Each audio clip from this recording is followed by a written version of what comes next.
Hello everyone, welcome back. तो देखिए, एक क्वेश्चन गेट 2017 में इंस्ट्रूमेंटेशन वालों को पूछा गया था। ठीक है, तो इस क्वेश्चन में देखिए, एक डिपेंडेंट करंट सोर्स है, एक इंडिपेंडेंट करंट सोर्स है, एक डिपेंडेंट वोल्टेज सोर्स है। ठीक है, तो इस डिपेंडेंट वोल्टेज का वोल्टेज देखिए VR1 के ऊपर डिपेंड कर रहा है, जो कि 1 ओम रेजिस्टेंस के अक्रॉस वोल्टेज है। ठीक है ना, तो इस डिपेंडेंट वोल्टेज सोर्स को हम लोग क्या कहेंगे? इस डिपेंडेंट वोल्टेज सोर्स को हम लोग वोल्टेज कंट्रोल वोल्टेज सोर्स कहेंगे। ठीक है, और यहाँ पे देखिए, इस डिपेंडेंट करंट सोर्स का करंट जो है वो I2 के ऊपर डिपेंड कर रहा है। I2 क्या है? 0.5 ओम के थ्रू जो करंट जा रहा है उसको हम I2 कहेंगे। ठीक है, तो ये करंट सोर्स क्या है? ये करंट सोर्स जो है करंट डिपेंडेंट करंट सोर्स है। ठीक है, तो यहाँ पे देखिए गिवन क्या था क्वेश्चन में, हम लोगों को गिवन था V1 equal to minus of 1 volt. मतलब इस 1 मतलब एक नंबर नोड का जो वोल्टेज है, वो एक नंबर नोड का वोल्टेज को हम V1 मान लिए, जिसका value minus of 1 volt given था। ठीक है, ओके, तो इस 1 नोड का जो वैल्यू है वो विथ रिस्पेक्ट टू ग्राउंड है। ठीक है ना, जो माइनस ऑफ 1 वोल्ट है। ओके, तो हम लोग को निकालना क्या है? इस 2 नंबर नोड का वोल्टेज जो है वो निकालना है, जिसको हम लोग V2 एज्यूम कर लिए हैं। ठीक है, तो चलिए देखते हैं क्वेश्चन को कैसे सॉल्व करते हैं। ठीक है, तो देखिए, पहले हम अगर इस नोड पे KCL लगाते हैं तो फिर क्या होता है देखिए। ओके, तो देखिए यहाँ पे इस नोड में इनकमिंग करंट क्या है? इनकमिंग करंट है 1 एम्पियर। तो 1 एम्पियर इनकमिंग करंट को नेगेटिव मान लिए। ठीक है, मतलब माइनस ऑफ 1 से रिप्रेजेंट कर दिए। ओके, अब देखिए आउटगोइंग करंट क्या है इस नोड में? इस नोड में आउटगोइंग करंट है आपका I1, तो प्लस ऑफ I1 लिख दिए, क्योंकि हम लोगों ने इनकमिंग करंट को माइनस एज्यूम किया था, तो आउटगोइंग करंट को हम प्लस एज्यूम करेंगे। ठीक है, उसके बाद देखिए यहाँ से और एक आउटगोइंग करंट जा रहा है जिसका वैल्यू है I2, तो आउटगोइंग करंट का रिप्रेजेंटेशन हमने पॉजिटिव लिया, तो यहाँ पे पॉजिटिव I2 लिख दिए। ठीक है, तो KCL कंप्लीट, तो 0 लिख दिए। ठीक है, अब देखिए I1 plus of I2 equal to क्या आ गया? 1 आ गया। ठीक है, अब देखिए इस I1 का वैल्यू क्या है? इस I1 का वैल्यू है I1 इक्वल टू क्या आएगा? Voltage across 1 ohm resistance which is nothing but VR1। ठीक है, डिवाइडेड बाय क्या है? इसका रेजिस्टेंस मतलब 1 ओम। ठीक है, इक्वल टू क्या आ गया? VR1 आ गया। ठीक है, मतलब I1 इक्वल टू क्या आ गया? VR1 आ गया। ठीक है, ओके, अब देखिए, अब अगर हम लोग इस पूरे अम, इस पूरे लूप में अगर हम लोग मेश एनालिसिस करते हैं, मतलब KVL लगाते हैं, तो फिर क्या आता है देखिए।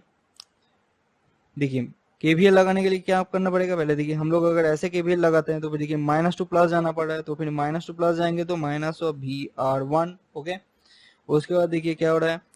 Plus to minus, current I2 जो फ्लो करेगा वो कैसे फ्लो करेगा? Positive potential to negative potential flow करेगा, तो फिर क्या आएगा? प्लस, मतलब plus to minus current flow करेगा, positive potential to negative potential मतलब प्लस, प्लस टू माइनस मतलब क्या होगा? I2 प्लस टू माइनस मतलब प्लस I2 इंटू 0.5। ओके, उसके बाद देखिए प्लस टू माइनस फिर से करंट फ्लो कर रहा है, तो फिर क्या होगा? 4VR1। ओके, ठीक है, उसके बाद देखिए plus to minus current flow कर रहा है। ठीक है, अब देखिए यहाँ पे 2 नंबर का मतलब ये जो नेगेटिव टर्मिनल है वो डायरेक्टली देखिए ग्राउंड से कनेक्टेड है। ठीक है ना, तो फिर यहाँ का वोल्टेज क्या आ जाएगा? यहाँ का वोल्टेज आ जाएगा V2। ठीक है ना, जो कि विथ रिस्पेक्ट टू ग्राउंड है, तो फिर हम डायरेक्टली यहाँ पे इस चीज को प्लस ऑफ V2 लिख सकते हैं। ठीक है, प्लस टू माइनस V2 लिख सकते हैं। ठीक है, तो इक्वल टू क्या लिख दिए? 0 लिख दिए, क्योंकि हमारा KVL कंप्लीट हो गया। ठीक है, तो अब देखिए क्या होता है। अब हम लोगों को निकालना क्या है? V2 निकालना है। अब VR1 का वैल्यू जो है वो कितना है? अच्छा, VR1 का वैल्यू देखिए, देखिए यहाँ पे VR1 का देखिए, VR1 का वैल्यू यहाँ पे यहाँ से मिल जाएगा हम लोगों को। VR1 का वैल्यू क्या आएगा? VR1 इक्वल टू क्या आएगा? देखिए यहाँ पे 1 ओम रेजिस्टेंस जो है, इस 1 ओम रेजिस्टेंस का देखिए नेगेटिव टर्मिनल किससे कनेक्टेड है? ग्राउंड से। तो फिर देखिए पॉजिटिव टर्मिनल वाला जो पॉजिटिव टर्मिनल वो डायरेक्टली देखिए 1 एक नंबर नोड के साथ कनेक्टेड है। ठीक है ना, अब एक नंबर नोड का जो वोल्टेज है वो क्या है? एक नंबर नोड का वोल्टेज जो है वो V1 है, तो V1 इक्वल टू क्या है? माइनस 1 है, तो फिर हम लोग VR1 इक्वल टू डायरेक्टली क्या लिख सकते हैं? VR1 इक्वल टू डायरेक्टली हम 1 -1 वोल्ट लिख सकते हैं, ठीक है। तो और एक बार बोलते हैं, देखिए देखिए 1 ओम रेजिस्टेंस के थ्रू जो 1 ओम रेजिस्टेंस के अक्रॉस जो वोल्टेज है वो VR1 है। VR1 का देखिए जो नेगेटिव टर्मिनल है वो डायरेक्टली देखिए ग्राउंड के साथ कनेक्टेड है, और पॉजिटिव टर्मिनल कैसे हो गया, पॉजिटिव टर्मिनल 1 एक नंबर नोड के साथ कनेक्टेड है, और एक नंबर नोड का जो वोल्टेज वो क्या है, एक नंबर नोड का वोल्टेज जो है वो V1 है, ठीक है ना। V1 इक्वल टू क्या है, -1 वोल्ट है, इसीलिए हम लोग VR1 equal to directly -1 volt लिख रहे हैं, ठीक है। यहाँ पे देखिए, यहाँ पे और एक बार हम बोल देते हैं फिर से, देखिए यहाँ का देखिए वोल्टेज जो है प्लस टू माइनस, मतलब माइनस का टर्मिनल देखिए ग्राउंड के साथ डायरेक्टली कनेक्टेड है, ठीक है ना। तो फिर पॉजिटिव टर्मिनल देखिए 2 नंबर नोड के साथ डायरेक्टली कनेक्टेड हो रहा है, तो फिर 2 नंबर नोड का वोल्टेज हम क्या एज्यूम किए हैं, V2 एज्यूम किए हैं, इसीलिए इस ब्रांच का जो वोल्टेज हम लोग एज्यूम किए हैं वो क्या होगा, V2 होगा, ठीक है ना। इसीलिए हम लोग यहाँ पे डायरेक्टली V2 बैठा दिए हैं, ठीक है ना। I3 इंटू 1/3 ओहम, ए ना लिख के हम लोग डायरेक्टली यहाँ पे V2 इसीलिए बैठा दिए हैं, ठीक है।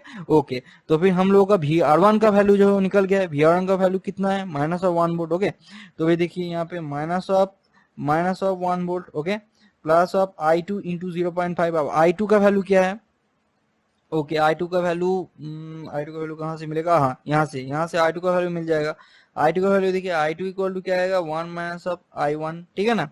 I2 is equal to 1 minus of I1 आएगा। अब देखिए 1 माइनस ऑफ I1 का वैल्यू क्या है, I1 का वैल्यू है VR1, ठीक है ना। I1 का वैल्यू क्या है, VR1, तो फिर यहाँ पे क्या लिख सकते हैं, 1 माइनस ऑफ 1, ठीक है ना, इक्वल टू क्या आएगा आपका 2 आ जाएगा, ठीक है ना, समझे। देखिए I2 का वैल्यू क्या है, यहाँ से मिल जाएगा हम लोग I1 प्लस और I2 क्या निकाले थे हम, इक्वल टू 1 निकाले थे, I1 plus I2 equal to 1, तो I2 इक्वल टू क्या आएगा, 1 माइनस ऑफ I1, ओके।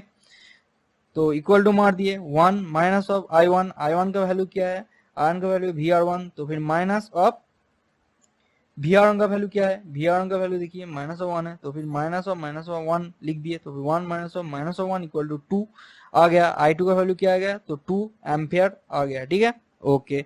तो यहाँ पे देखिए 2 इंटू 0.5 लिख दिए, ठीक है, प्लस ऑफ 4 इंटू VR1 का वैल्यू क्या है, -1 है, ठीक है ना। VR1 का वैल्यू क्या है, -1 है, तो VR1 का वैल्यू जो है -1 है, तो 4 into -1, okay, plus of V2 का वैल्यू हम लोग को निकालना है, इक्वल टू 0 मार दिए, ठीक है, ओके।